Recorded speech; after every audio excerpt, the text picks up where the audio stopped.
জয় মা চাঁদনী মা, জয় বাবা শিব বাবা।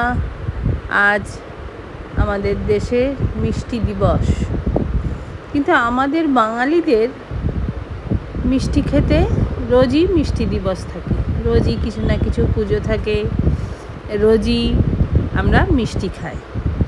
এমনকি করোনার সময়ও যখন সারা পৃথিবীতে দোকানহাট বন্ধ, আমরা বাঙালিরা মিষ্টির দোকান খুলে রেখেছিলাম। তাও সে নিয়ে আমার অবাঙালি বন্ধু বা অন্যান্য বন্ধুরা খুব অবাক হয়ে গেলেও, খুব টেকাটেপ্পনি করলেও, আমি পরে তাদেরকে মুখটা বন্ধ করে দিই ওই রসগোল্লাটা খাইয়েই। তো মিষ্টির কোনো বিকল্প নেই। এই যে লোকে আমাকে বলে যে তুমি এত পুজো আচ্চা করো কেন? আমি দুটো কারণে।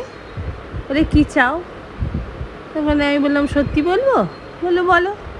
তখন আমি বললাম যে আমি ঠাকুরকে বলি সবার ভালো করো, কিন্তু আমার বেশি ভালো করো। আর আমি বলি যে আর ঠাকুর দেখো আমার যেন মিষ্টি খাওয়াটা বন্ধ না হয়ে যায়, ওই জন্য যা অসুখ হবার হবে ডায়াবেটিসটা যেন না হয়।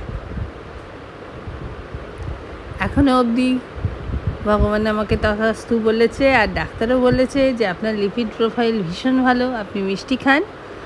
আর আমার মিষ্টি মানে আমি এত ভালোবাসি, অন্য কোনো লোকের বাড়িতে গিয়ে যখন বলি এই তুই তো খাচ্ছিস না, আরে বাবা মিষ্টিটা দইটার জন্য তো পেটে জায়গা রাখতে হবে নাকি? সেগুলোই যদি খেয়ে নিলাম তাহলে আমি মিষ্টিটা খাবো কী করে?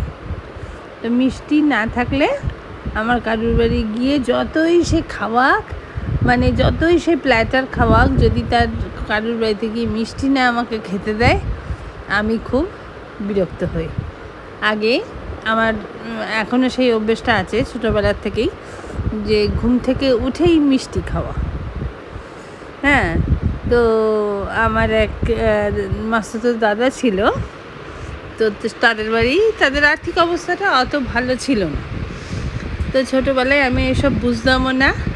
আমাকে ওরা খুব ঘটির বাচ্চা বলে, মানে ওরা বাঙাল যেহেতু ঘটির বাচ্চা বলে আমাকে খুব বিরক্ত করতো।